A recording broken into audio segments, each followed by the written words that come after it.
didn't talk about it at all. Doesn't mean it didn't happen, it just means that he didn't mention it. So that's sort of the historical basis of Arthur. So now, unless you have other questions, and I'll take a pause for questions, then I'll talk about, really, I'm going to talk about Mallory's work, because Mallory's work is what has created everything that's followed it, and I'll go over sort of the overview of From Orc to Arthur, give you the cliff notes, so to speak. So, any questions at this point? Yeah? Is there any mention of Gladensbury or where Avalon is in the original, like some of the original text from?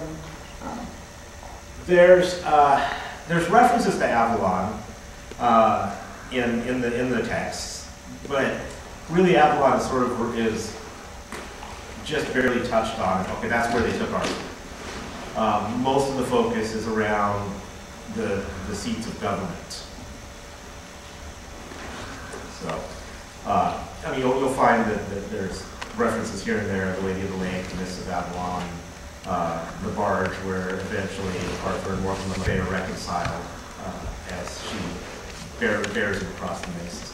But all of that came later, the later texts.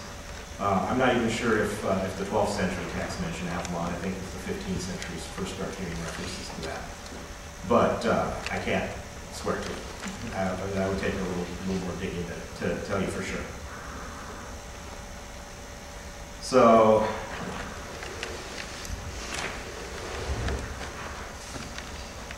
okay, so in Mallory's work, you have several books, and let's see, how many books is it? 8 books altogether in Le Morte d'Arthur. And of course, Le Morte d'Arthur is French for the death of Arthur. The whole name of the book is The Death of Arthur. So it tells the whole total tale, but sort of gives you a foreshadowing of what's to come. The first book talks about Arthur's conception, and it's generally accepted across almost every interpretation that Uther Pendragon falls in love with Igraine, who's the wife of the Duke of Cornwall.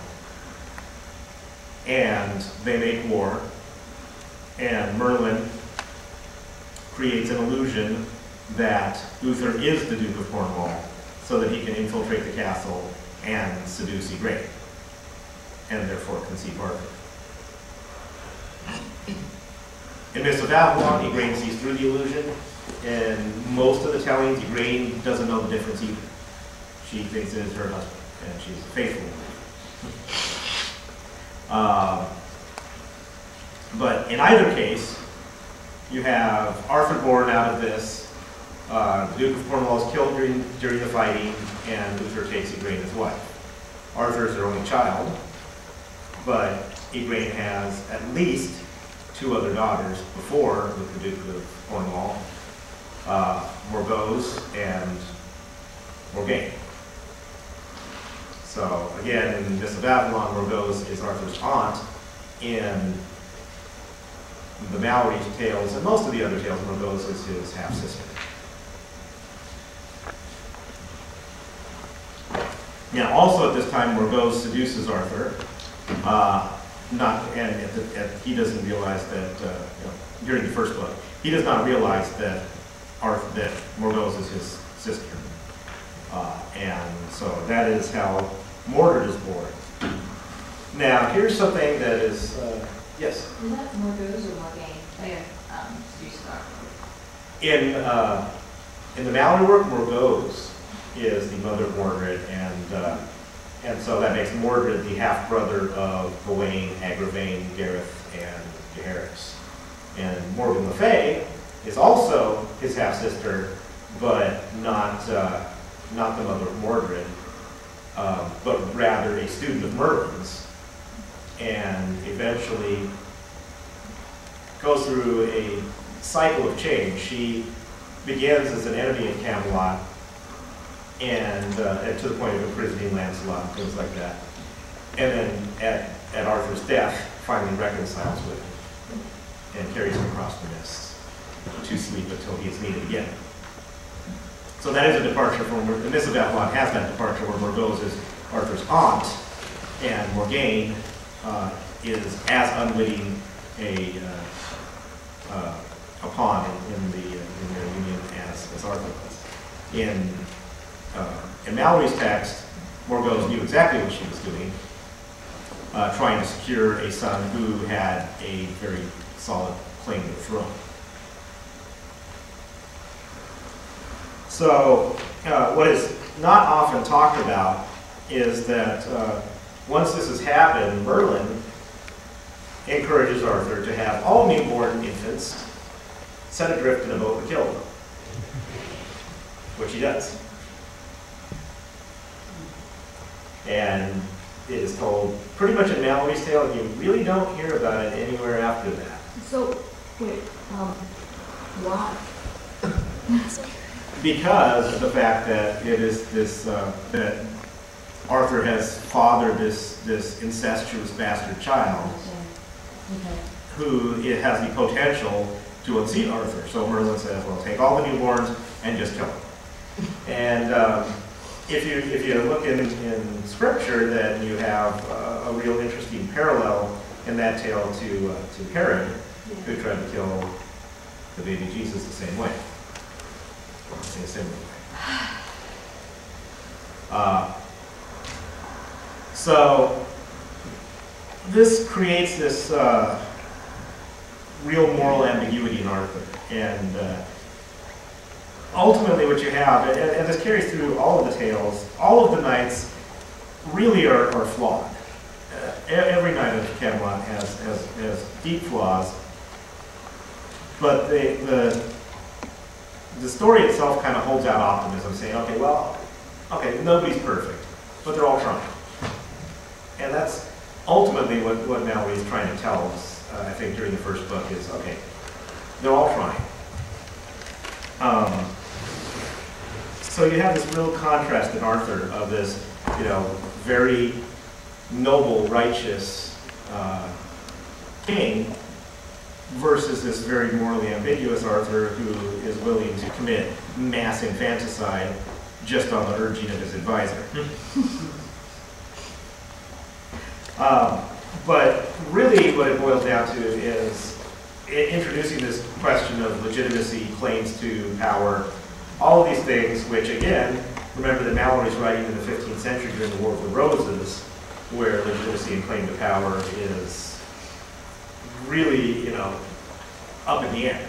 And so a lot of what Mallory writes and tries to make sense out of in the Arthurian legends probably is based off of all the confusion during the War of the Roses. So when you move on to book two, and book two is really kind of unrelated to most of the rest of the stories of Arthur, but it's probably worth mentioning, is that at this point, Arthur has formed the court of Camelot. The Knights of the Round Table are well established. Some of the paragon knights, like Lancelot and Tristan, have completed grueling quests to prove their worth. And things are at peace, and they're sitting around feasting a lot and getting a little lazy and a little bored when envoys from the Emperor Lucius of Rome show up demanding tribute. Now, at this point, like I said, the knights are bored, they're kind of stirring for a fight, they're looking for trouble, and all of a sudden here's this Roman emperor wanting tribute after Rome's been absent for 500 years.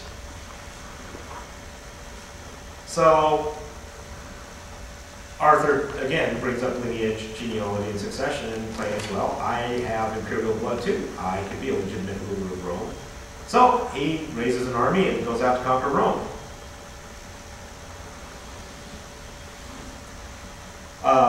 So Lucius raises his own army of Spaniards and Saracens, and the two battle. And there's two